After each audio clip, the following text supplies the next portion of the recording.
So your story has been known for decades now. It's been told over and over again. But I guess if you can just encapsulate why it's important to continue to share that story with the young people here, especially here in Northwest Ohio. Absolutely. I think one of the best things, does that sound? No, that should be okay. Okay. One of the best things about my story in particular is to get people to remember that this is not an anomaly. You know, in America, we have a really, really huge problem that we have to fight against and really come out under. And that problem, on the one hand, is dealing with policing, is dealing with the criminal justice system, it's dealing with a whole host of things. But most importantly, I think, is dealing with us being able to reimagine how we add value to the system. Mm-hmm. How do we participate in this thing called life?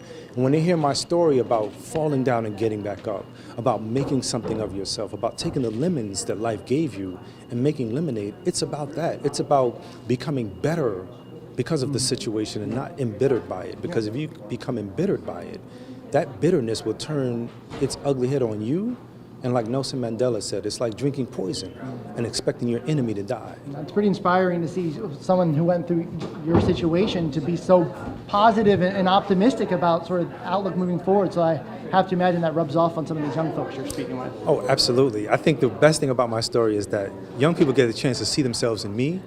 Even though I'm about to be 50, I'm on the cusp of that interesting space and time. But at the same time, with mediums like When They See Us, books that I've written, Better Not Bitter and Punching the Air, and of course my book of poetry, Words of a Man, My Right to Be, they get the opportunity to almost live vicariously through us.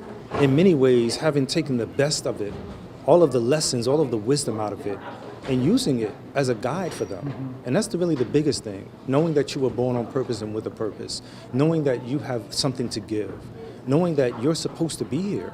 I think young people, when they get the opportunity to realize that they matter, that dynamic of psychosocial happens.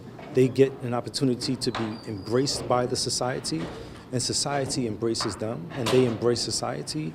And so therefore, they get the opportunity as well to give the best of themselves, to not hold back.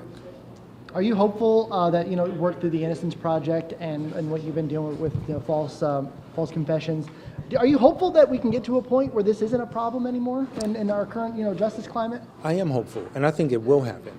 I think when I think about the future generations, we are right now literally we're in a sentence, on a page, in a paragraph, on a book, or in a book, in the chapter of history.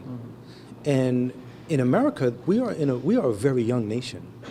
And as a young nation, when I think about great films like Where to Invade Next by Michael Moore, who did a tremendous job on looking at prisons and how they humanize them, and I think about people who have immigrated to this country, and I think about those of us, of course, who have been pulled to this country against our will. But the beauty of being able to know where we are in time is to understand that this is a very young nation that gets the opportunity to really use all of the experiences from which we all came to figure out how do we use our kaleidoscope of a human family to move forward, to be better for it, right?